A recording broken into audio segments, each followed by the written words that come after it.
আসসালামু আলাইকুম। আশা করি সবাই ভালো আছেন। আজ এই ভিডিওতে দেখানো হবে কিভাবে আপনারা এআই ভিডিও এসইও করবেন এবং অ্যাডোবি স্টকে আপলোড করবেন। তাহলে আসেন দেখে নেওয়া যাক। গত ভিডিওতে দেখানো হয়েছে কিভাবে আপনারা পেইড সফটওয়্যারের মাধ্যমে ভিডিও জেনারেট করবেন।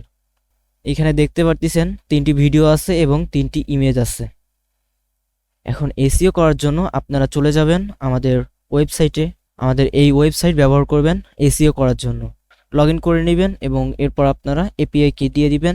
এই ইমেজগুলো আপনারা এইখানে নিয়ে আসবেন। আসার পর এইখান থেকে আপনারা কোনো কিছুই সিলেক্ট করবেন না। আপনারা এখান থেকে জেনারেট নাও ক্লিক করবেন। করার পর এখানে দেখতে পারবেন টাইটেল, ডেসক্রিপশন, কিওয়ার্ড এখানে চলে আসছে। অ্যাডোবি স্টকে আসার পর আপনারা এখান থেকে আপলোডে ক্লিক করবেন। আপলোডে ক্লিক করার পর এইরকম ইন্টারফেস চলে আসবে। এইখান থেকে আপনারা ব্রাউজে ক্লিক করবেন। ক্লিক করার পর আপনাদের ভিডিওগুলো যেখানে আছে সেখানে চলে যাবেন। এইখান থেকে আপনারা ড্র্যাগ করে ভিডিওগুলো সিলেক্ট করে নেবেন। নেওয়ার পর ওপেনে ক্লিক করবেন। ওপেনে ক্লিক করার পর এখানে দেখতে পাচ্ছেন কিছুক্ষণ লোডিং হবে। লোডিং হওয়ার পর এখানে চলে আসবে ভিডিওগুলো। এইখানে আসার পর আপনারা চলে যাবেন ওয়েবসাইটে। আসার পর এখান থেকে টাইটেল কপি করে নেবেন।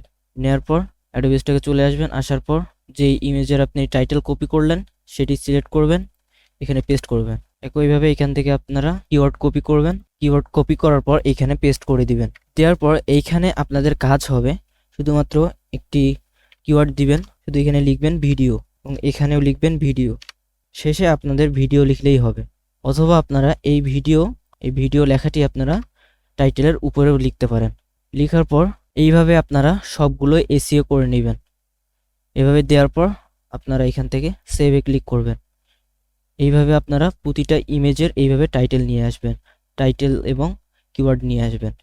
এখানে দেখতে পাচ্ছেন এইভাবে আপনারা টাইটেল এবং কিওয়ার্ড এখানে নিয়ে আসবেন। আসার পর এখানে জাস্ট আপনারা এখানে ভিডিও লিখবেন এবং নিচে কিওয়ার্ডেও ভিডিও লিখবেন। এখানে আপনারা লক্ষ্য করবেন এখানে যদি আপনাদের কোনো ইমেজ লেখা থাকে সেই ইমেজটি আপনারা ডিলিট করে দিয়ে সেইখানে ভিডিও লিখবেন। লেখার পর আপনারা সেভ দিবেন।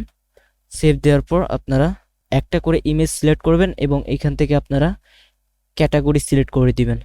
এখানে দেখতে পাচ্ছেন এটি অটোমেটিক এটা নিয়ে নিছে। এটার ক্যাটাগরি এটাই থাকবে। এটাতে যদি আমি ক্লিক করি এখানে দেখতে পাচ্ছেন এটার ক্যাটাগরি আপনারা পিপলও দিতে পারেন অথবা টেকনোলজিও দিতে পারেন এবং এটার ক্যাটাগরি সায়েন্স দিবেন। ক্যাটাগরি কিভাবে আপনারা দিবেন, কোন ইমেজের ক্যাটাগরি আপনারা কিভাবে দিবেন, এই ক্যাটাগরি নিয়ে আমার একটি ভিডিও দেওয়া আছে, সেই ভিডিওটি আপনারা দেখে নিতে পারেন। এখানে ক্যাটাগরি দেওয়ার পর অবশ্যই এখান থেকে আপনারা এআই টিক মার্ক করে নেবেন। সবগুলোতে এআই টিক মার্ক করার পর আপনারা এখান থেকে সেভ ওয়ার্কে ক্লিক করবেন। করার পর উপরে দেখতে পারবেন সাবমিট 3 ফাইলস, এখানে ক্লিক করবেন। করার পর এইরকম একটি পপ আপ চলে আসবে। এই দুইটিতে টিক মার্ক করে দিবেন। দেওয়ার পর এখানে কন্টিনিউ ক্লিক করবেন।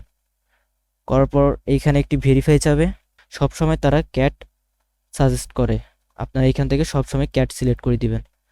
দেওয়ার পর ভেরিফাই ক্লিক করবেন। করার পর এখানে দেখতে পারবেন সাবমিট অপশন চলে আসছে। এইখান থেকে আপনারা সাবমিটে ক্লিক করবেন। তাহলে দেখতে পারতেছেন ভিডিওগুলি ইন রিভিউতে চলে আসছে।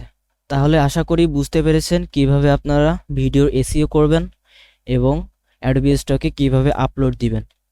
ভিডিও এসইও করার জন্য পরবর্তীতে এর চেয়েও ভালো একটি ভিডিও আপনাদের সামনে আসবে। তাহলে আশা করি এই ভিডিওটি আপনারা বুঝতে পেরেছেন। যদি না বুঝে থাকেন তাহলে অবশ্যই কমেন্ট করে জানাবেন। ভালো থাকবেন। আল্লাহ হাফেজ।